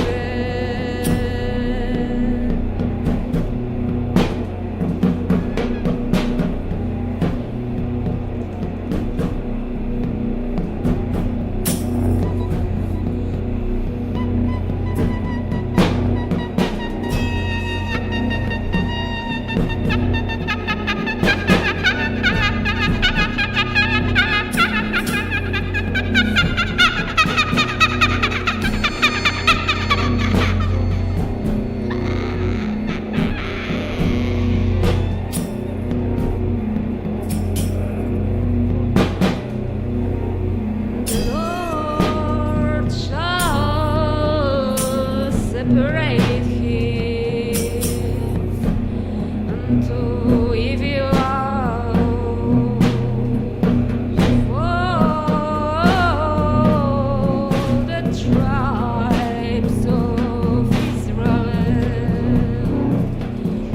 according to all the curses of the covenant that are written in this book of the law. But you that cleave unto the Lord your God are alive, every one of you this day.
네, 그러면 다시 모시고 약간 좀 시간이 많지는 않지만 꼭 질문하시고 싶으신 게 있으신 분들은 질문해 주시면 좋을 것 같습니다.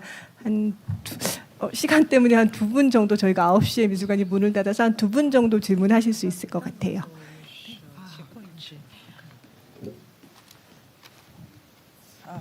So we have more than two, much more. 네, 거기에 질문할게요. 시간이 없다니까 빨리.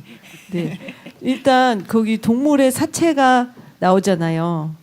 그냥 좀 생각해 보면 물론 정확하게 어떤 의미를 갖는다고 보긴 어렵겠지만 첫 번째는 그 지젝이라는 이름이 자꾸 헷갈려서 그렇긴 하지만 네, 하여간 예. 그 아빠가 사냥을 해서 그 공산당 그 아파트 복도에 놨다는 그 사체가 하나 있고, 그리고 그 강한 이미지로요. 또 하나는 그 저기 로버트가 있는 이제 미국의 아파트에 이렇게 옷장에 막 구겨 넣는 듯한 사체의 이미지가 있고요. 맨 마지막에 이제 둘이 같이 얘네들한테 약간 뭐 의식을 제한하면서 하는 사체가 있는데, 이 사체가 어떤 의미인지 되게 중요할 것 같고, 그리고 이제 아까 말씀하실 때 로베르타의 그 가족 역사와 그 다음에 요한나의 가족 역사가 이렇게 서로 만나게 된다 이런 얘기를 또 했기 때문에 이 사체가 어떤 의미를 갖는지, 특히 이 두 가족의 뭐 역사를 통해서 같이 만난다고 할 때 얘가 어떤 의미를 갖는지.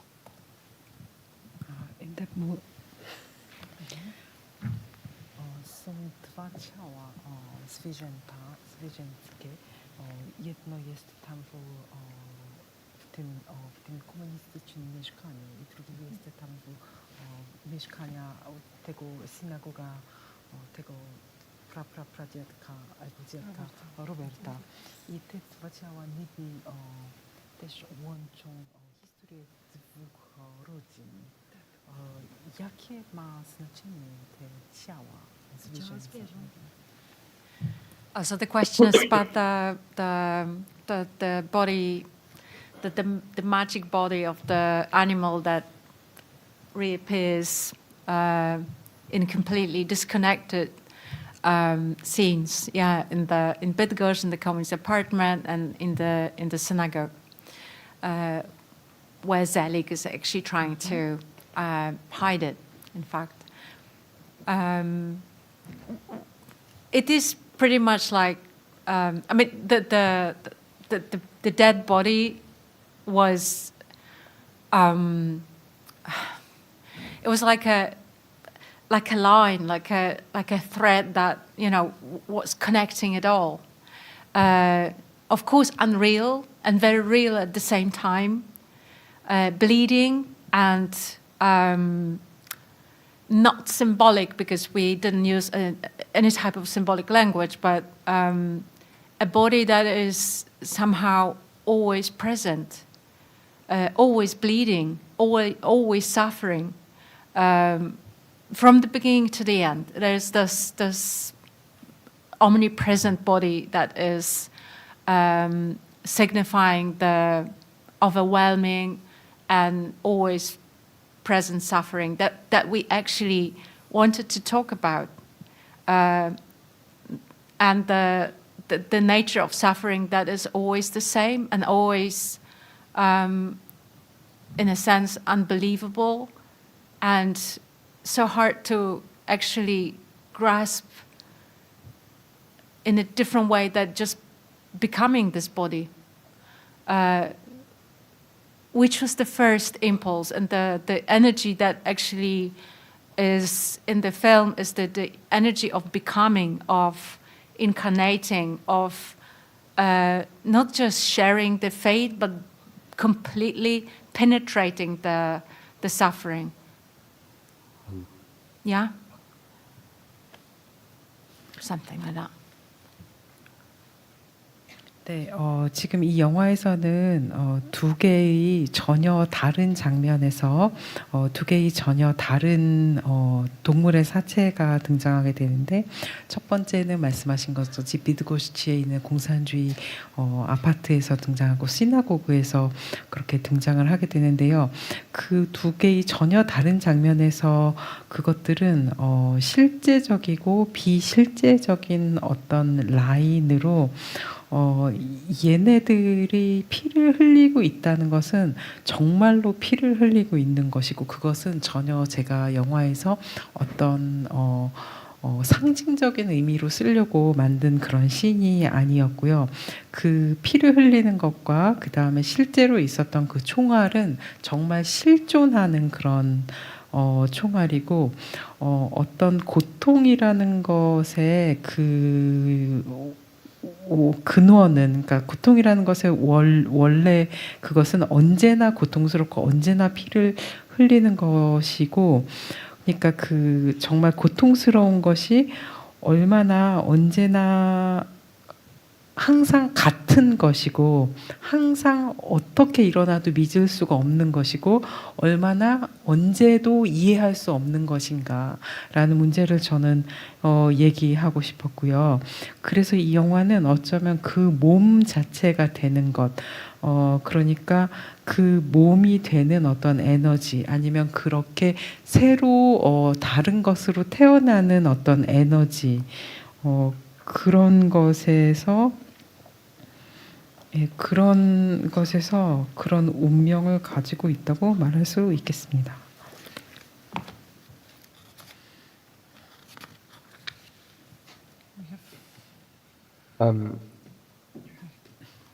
Should I respond, or Yeah, please. do you want to take another question? Yeah. Okay. Maybe I would just. Oh. Yeah, please add something if you like. Yeah. So,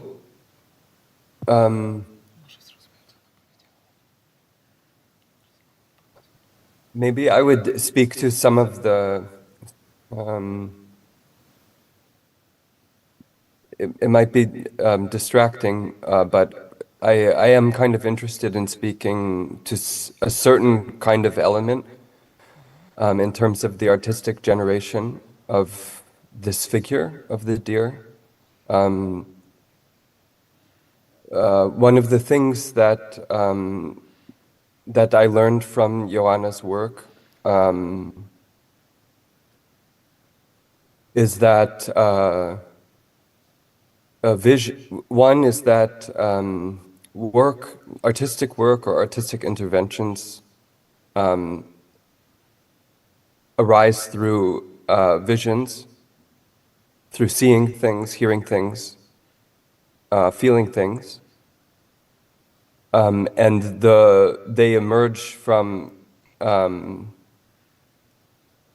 very specific inheritances and experiences.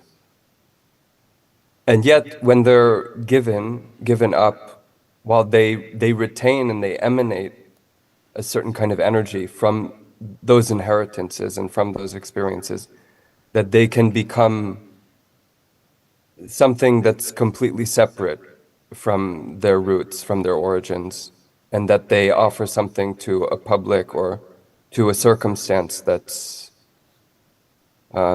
new, I guess. And those stories, those inheritances might not even be legible anymore. Maybe let the translator do that, and then I continue. So. 저는 어떤 예술가 세대에 대한 이야기의 어떤 요소를 또 얘기하고 싶었는데요. 요한나 선생님의 작품 세계를 통해서 제가 알게 된 거는 어떤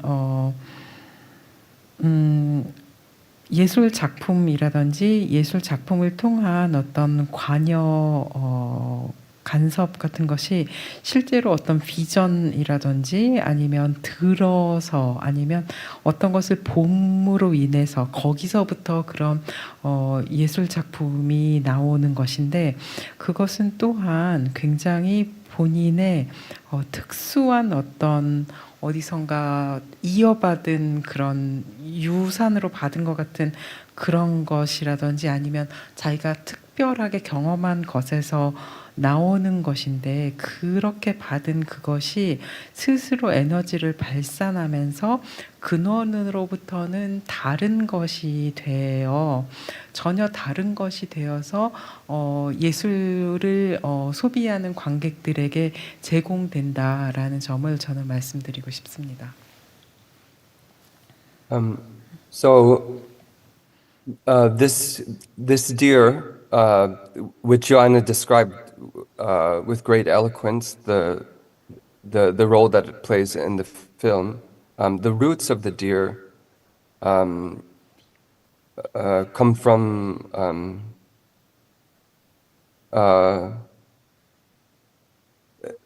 many stories, actually, from my grandfather, who's still alive.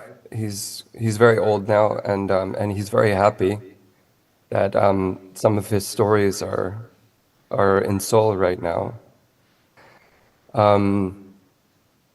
But so his father would bring things from New York to this small community in the mountains in Pennsylvania, and my grandfather found in this closet a little publication that his father probably brought back from New York one day, very soon after the death camps were liberated and documented in Poland, and and my grandfather as a child found this book at some point, and this is how he discovered what had happened in Europe to Jews. The same thing incidentally happened to my mother when she was growing up, which is that she discovered this genocide through finding a book, and maybe it was even the same book. I never saw this book actually when I was in the ruins of the apartment that my grandfather was born in and grew up in, and below which he worked while I was writing up there. But I did find other things in that closet, and so these stories become merged at the same where the closet becomes this site of some kind of return, but also of as Joanna said, a kind of a hiding or a storage of violence, of images of violence, but also of a kind of message that's come from distance, which is also very important to the film. The sense of distance, the sense of exile, even the fact of the collaboration between Joanna and I is a matter of actually penetrating this kind of distance and these forms of exile. The last thing that I just want to note is that the deer specifically was created because my mother's sister was actually killed when a car that she was in hit a deer in this region in the mountains at night. And when I was growing up, this deceased aunt, was my first sense of death, actually. And so even though it's a very different kind of death than that of genocide, obviously, it's still, for me, it carries this weight of the afterlife, of death, of absence. So that's kind of where the deer comes from in terms of its roots in my life and my family and in my imagination. So. 네, thank you. 저는 이 영화에서 사체, 동물 사체로 나오는 그 사슴인데요. 사슴 사체가 왜 나왔는지에 대해서 설명해드리고 싶은데, 물론 그 전에 이제 요한나 선생님이 다른 얘기를 굉장히 잘해주셨지만, 일단 저는 이게 아직도 저희 할아버지가 되게 건강하게 잘 살아 계신데, 그 할아버지한테 들은 얘기인데, 이제 이 할아버지가 자기가 어렸을 때 자기가 살던 집, 그리고 그 집에서 이제 이 로버트 선생님도 위에서 글을 쓰고 있었는데요. 거기서 뉴욕에서 아버지가 가져온 어떤 책을 어렸을 때 본 거예요. 근데 그 책 안에 바로 그런 죽음의 수용소의 그런 장면들이 나와 있었던 것을 할아버지가 어렸을 때 그걸 발견했는데, 로버트 선생님의 어머니 역시 책을 통해서, 책에서 본 것으로 그렇게 인종학살 청소가 일어났다는 사실을 책을 통해서 알게 됐는데, 그 책이 어쩌면 두 분이 본 책이 같은 책이었을 수도 있지만, 어쨌든 이 선생님이 직접 그 책을 본 것은 아니에요. 실제 그 책을 보지를 못했었어요. 하지만 그 옷장에서는 뭔가 다른 것을 발견했던 거예요. 근데 예를 들면 여기서 되게 중요한 것은, 이 옷장이 어떤 장소로서 이 사람들이 회귀의 장소, 그 다음에 어떤 폭력의 기억을 저장하는, 그리고 숨기는 어떤 장소의 역할을 했다는 것이고요. 저희에게 되게 중요한 것은 어떤 굉장히 먼 거리, 그 다음에 거기서 탈출해 나가는 그것을, 이런 것이 상징했다는 게 되게 중요한데, 사실 요한나와 저의 그 콜라보레이션 자체가 그런 엄청난 거리와 그 다음에 이 탈출을 꿰뚫는 그런 사건이었다고 저희는 생각하고 있어요. 그런데 여기서 또 다시 이 사슴이 나오는 이유는, 이 사슴이 특별 제작된 이유는, 사실은 저희 엄마의 그 여동생, 여자 형제였던 이모가 그 도로에서 사슴을 치어서 그 사고로 돌아가셨어요. 그것은 저희가 말하는 이런 인종학살과는 전혀 상관이 없는 일이지만, 저에게는 어렸을 때 그것이 같은 무게, 그러니까 같은 종류의 상실, 그리고 같은 종류의 어떤 내세로 통하는 그런 이야기로 저희 가족사에서 제가 처음으로 죽음에 대해서 생각하게 된 그런 사건이었어요. 그래서 저는 특별히 이 사슴을 여기에 이제 제작해서 등장시키게 되었습니다. Please raise your hands. We have several hands 질문 waving. 있으신 분? 네, 작품 재미있게 잘 봤습니다. 저는 이 작품의 형식적인 측면에 대해서 좀 여쭤보고 싶은데요. 지금 뭐 CG가 너무나 발달한 이 시대에 그 실사를 배경으로 해서 이 퍼펫이 나오고, 그 줄로 그 퍼펫을 직접 이제 조종하는 분은 나오지 않지만, 그래도 이 어떤 실사 배경으로 이 이제 퍼펫이 움직이는 그 조합이 굉장히 시각적으로 신선하다고 느꼈고요. 그게 주제적인 측면에서는 어떤 그 인간과 그 난휴먼 사이의, 비인간 그 사이의 어떤 경계를 이렇게 좀 무너뜨리는 되게 효과적인 어떤 시각적인 장치일 수 있겠다, 이런 생각도 들었어요. 그런데 그런 그 퍼펫과 어떤 실사 배경의 그 조합, 특히 야외 장면에서요. 그런 조합을 이제 어떤 의도를 하시게 된 건지, 그러니까 예를 들면 퍼펫의 그 배경을 이제 전부 제작을 해서 이 기존의 인형극에서 보는 것처럼 무대를 만들 수도 있는데, 그런 그 실사의 자연과 그 퍼펫을 조합시킨 그런 의도가 무엇인지 궁금하고요. 그리고 그게 이 유럽의 그 사실 폴란드 애니메이션에서 그 퍼펫 애니메이션 전통이 좀 강하게 있는 걸로 알고 있는데, 그런 그 애니메이션의 전통에서 영향을 받으셔서 그런 결정을 한 것인지 궁금합니다. Yeah, I'm interested in the formal aspect of this movie, because you actually did the marionette and stop motion animations. Is it? It seems me very fresh to me, this puppeteering and all things, and also maybe doing that you are blurring the border of non-human and human. making this puppet puppet movie, and I'm also wondering, it was your attention, or also wondering why you were using the puppet with this and making this in a real surroundings, not making your own theater set as a swamp or a forest. Was it your your intention? Also, I would like to ask you that I know that in Poland or in Europe, those puppet theater or marionette stop motion animation has a quite long tradition. Maybe you were also influenced by that.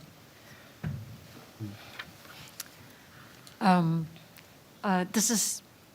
Do you realize this is not an animation, right? Yeah. It's not stop motion, but film. No. It's just a film.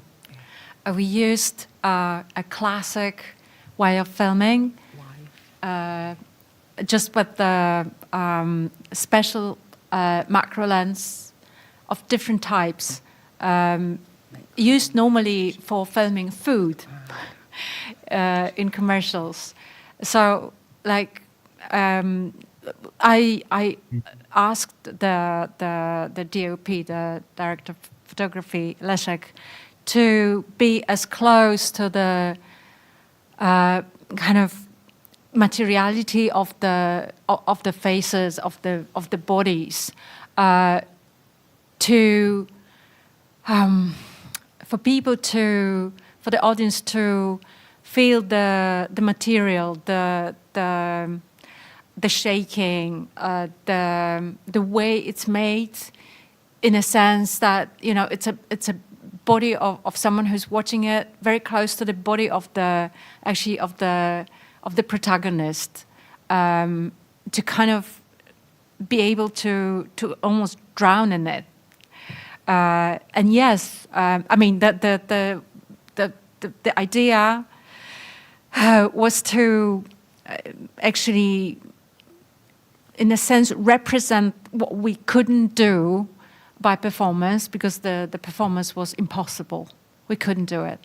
So then my first impulse was to use some kind of figures, some kind of proxy, whether marionettes or puppets, or Robert suggested actually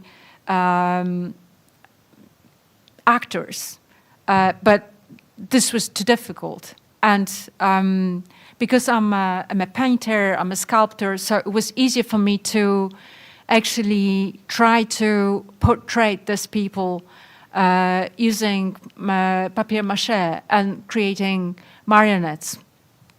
Also, the fact that we discussed it many times, that that the marionettes, the tradition of marionettes is very it's like machine of histories behind it, and it's pulling the strings.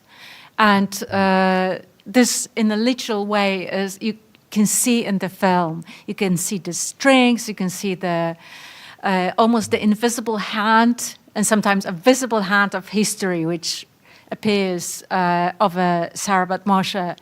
But this was a way to play with the scale as well. Like my mother, who suddenly is trying to look at the hallway, which was always filled with the dead bodies of animals, which my father would bring. This is also the answer to your question, like deers or rabbits or whatever he brought. So the marionettes actually was a way to introduce this magic, which would be otherwise completely impossible. So the scale, like every single set, was actually built in a different scale. Every marionette, except us, Robert and myself, this was the same height, but every other marionette was actually, and the set in which they played had a different scale, and we could play with it. This was very useful, and yes, in the end, the European tradition, also Polish literature, not to mention Bruno Schulz and his drawings, very often with the heads which are too big, which look like marionettes. They're not marionettes, but they are puppets, dolls. There's the whole spectrum of uncanny figures, which this is my language and my kind of real homeland in a sense of my imagination. So I immediately thought that this would be a way of introducing the method that is the closest to me. And I'm going to finish now. Probably it's too difficult now. Yeah. It's long. But what I really wanted to say is that this film is not meant to clarify anything, explain anything, make anything understandable. This is rather a way of exposing, first disarming the viewer, completely kind of deconstructing the expectations and the whole intellectual apparatus that we have, which is focused on understanding and kind of controlling the narrative. What we wanted to do was expose the viewer to the naked trauma, in a sense, which is not and cannot be understood or controlled in any way. It cannot be, in a sense, analyzed either. It is something that you have to go through and come out at the other end. Yeah.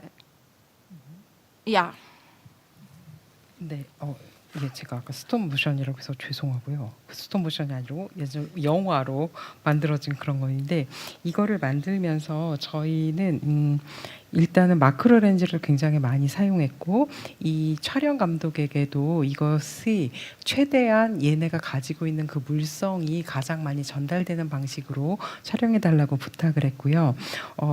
그리고 이것이 어떤 식으로 만들어졌는지를 보고 느낄 수 있도록 그것을 촬영해 달라고 부탁했는데, 그래서 사람들이 그 주인공들의 그 몸이 어떻게 만들어졌는지를 느끼고 거기에 빨려들 수 있도록 그렇게 하고 싶었는데, 왜냐하면 사실은 로버트 씨 같은 경우는 액터를 이제 배우를 쓰고 싶었지만, 이분은 예언나는 우리는 그런 걸 할 수 없었기 때문에 그것이 아니라 어떤 프록시라든지 피규어라든지 마리오네트를 써서 이런 것을 만들고 싶었는데, 왜냐하면은 요한나 선생님 자신은 내가 화가이고 조각가이기 때문에 이것이 바로 내가 쓰는 방식이라서 그들의 그런 몸을 종이죽으로 만들어서 이렇게 하는 게 훨씬 쉬웠다고 얘기하고 있고요.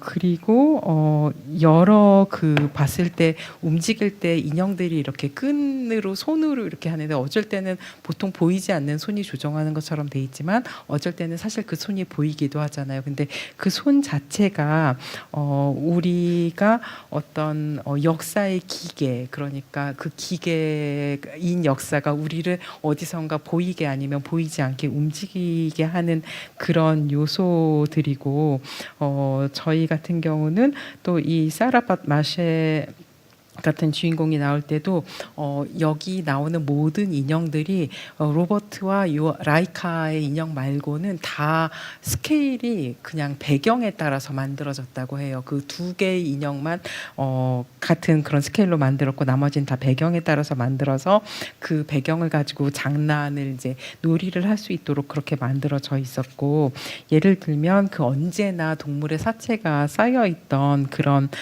그 아파트의 복도 복도 같은 경우에서도 엄마가 그 아파트의 복도를 보게 되는 그런 장면이 이런 스케일을 가지고 이제 놀이를 했던 그런 장면인데 그런 덕분에 어떤 매직을 이렇게 할 수 있었는데요. 물론 그 동유럽과 폴란드의 그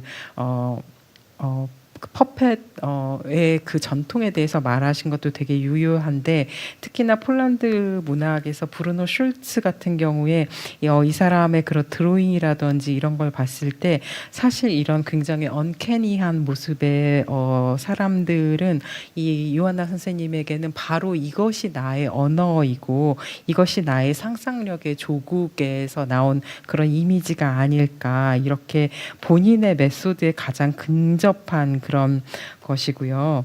그래서 이 영화는 사실은 어떤 것을 설명하고 있지도 않고 그것을 보통 하듯이 여러분이 이해할 수 있도록 만드는 그런 영화도 아니며 그냥 우리 관객들을 어떤 것에 노출시키고 우리 관객들에게 무장을 해제시키고 우리의 어떤 주의를 끌면서 이런 내러티브가 우리가 이것을 이해하거나 우리가 그 내러티브 자체가 우리가 이걸 이해하게 만들거나 아니면 우리를 컨트롤하는 내러티브가 아니고 내러티브 자체가 분석이 불가능한 내러티브로 이어져 있는 어떤 그런 것이라서 우리는 그것을 경험에서 통과해서 그 다른 쪽으로 나올 수밖에 없다 이렇게 설명하셨어요. Unfortunately, we need to wrap it up. So I'm sorry. I still see your hands, but yeah, unfortunately, we need to finish it. 네, 시간이 Yes. 너무 많이 지나서 아직 질문이 있으신 거 보시지만 이렇게 마치기로 하겠습니다. 네, 꼭 질문하시고 싶으시면 빨리 끝나고 저희가 나가실 때 앞에 나와서 질문을 하시면 좋을 것 같고요. 지금 저희가 9시에 문을 닫는 시간이어서 이렇게 같이 나가셔서 출구로 가셔야 될 것 같습니다. 네, 그럼 오늘 긴 시간 수고 많으셨습니다. 정말 큰 박수로 다시 한번 인사드리겠습니다. 멀리 있는 저기 줌으로 접수가 로베르트 씨에게도 네, 땡큐를 주세요. 네. Thank you very much, Robert. It was a pleasure to meet you and to talk to you. Thank you. Yeah, thank you everyone. Thank you for having me here and for engaging with our work. So. 네, 수고 많으셨습니다. 조심히 돌아가세요.